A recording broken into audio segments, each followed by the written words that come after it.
We are truly honored to be here. Thank you all very much. My name is Jill Broikos. I am the Director of Business Development at Second Avenue Learning. My name is Victoria Van Voris. I'm the founder and CEO of Second Avenue Learning. I see many familiar faces out here, so it's good to see you all once again. As many of you know, Second Avenue Learning has been in the educational marketplace for a number of years now, with special relationships with companies like Pearson, McGraw-Hill, and W.W. Norton. And we're known as an innovative leader in serious game design, as well as learning management systems and deep analytics. And then we have a great vertically integrated team that has really worked hard to bring you this next generation product. This product is actually the brainchild of me playing with my 10-year-old son.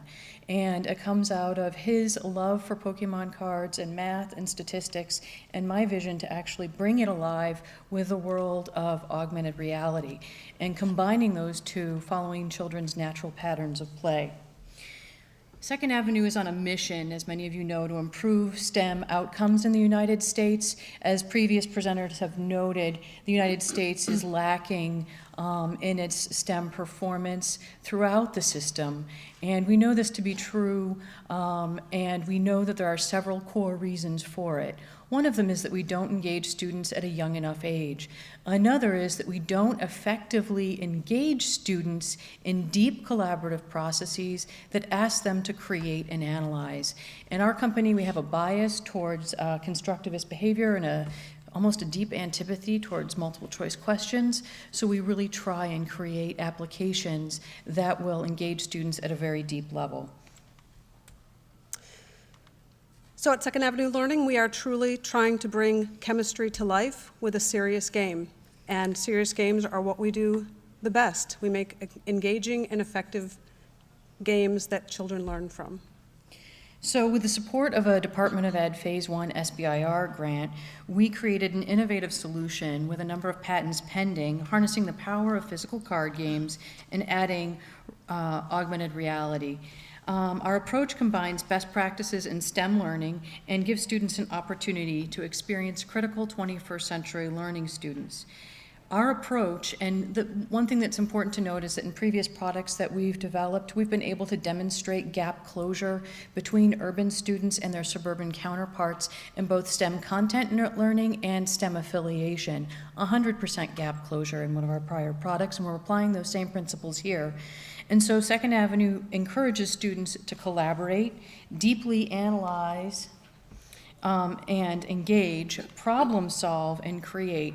And after this, if you want to talk to me about our theories about deconstructing Bloom, I'd be happy to do that because we have some really interesting ideas there as well. So in this game, physical actually meets digital. Everyone in this room, I'm sure, that has kids or has been around kids is aware of the power of games like Pokemon and Bakugan, even baseball cards. Students that play with these cards have the ability to read above their current grade level and master a myriad of facts very quickly. What we've done is leveraged the natural patterns of play and married them with best practices in learning. Element cards, such as these, anthropomorphize each element and highlight that element's unique attributes, essentially making them superheroes like Pokemon. There are also mission cards and bonding cards that are used to give the player challenges to form actual compounds, specific compounds. Not only are the graphics beautiful and compelling, but each engaging card includes exciting and accurate scientific information. Additionally, each card has on it an augmented reality trigger. And coupled with a tablet, which is commonplace in education, children are really able to react to chemistry in a three-dimensional universe. So one of the things that's important to note is that we've leveraged the intellectual content of Basher. There's a series of books that was originally published by Knightbridge. We have a letter of intent. There's a series of 17 books. All of them use this character-driven narrative.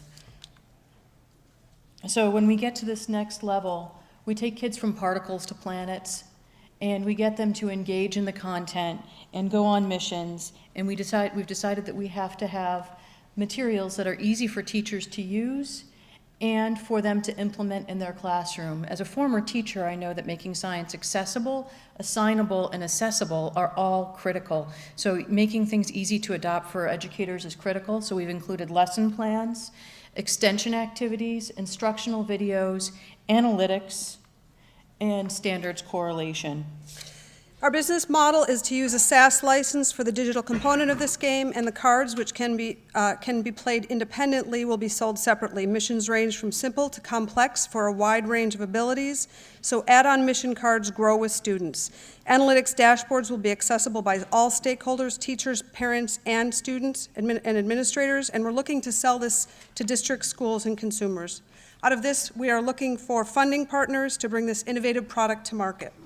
We've been in conversations with Barnes & Noble, Amazon.com, as well as a number of other distributors such as Ward Science. So, let's play. Let's learn.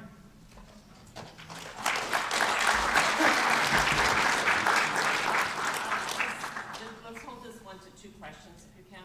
Sorry, we went over. We're really excited. You go first, because I don't know how.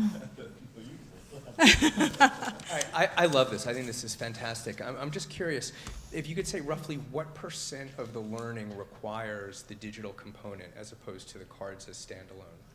Well, we designed the card game. Actually, there are two very different games that address the same next-gen science standards. So you can play the physical card game without needing a tablet at all and achieve the same learning objectives. We did the tablet so that we could get to that next level, but we understand that many school districts don't have the luxury of one-to-one.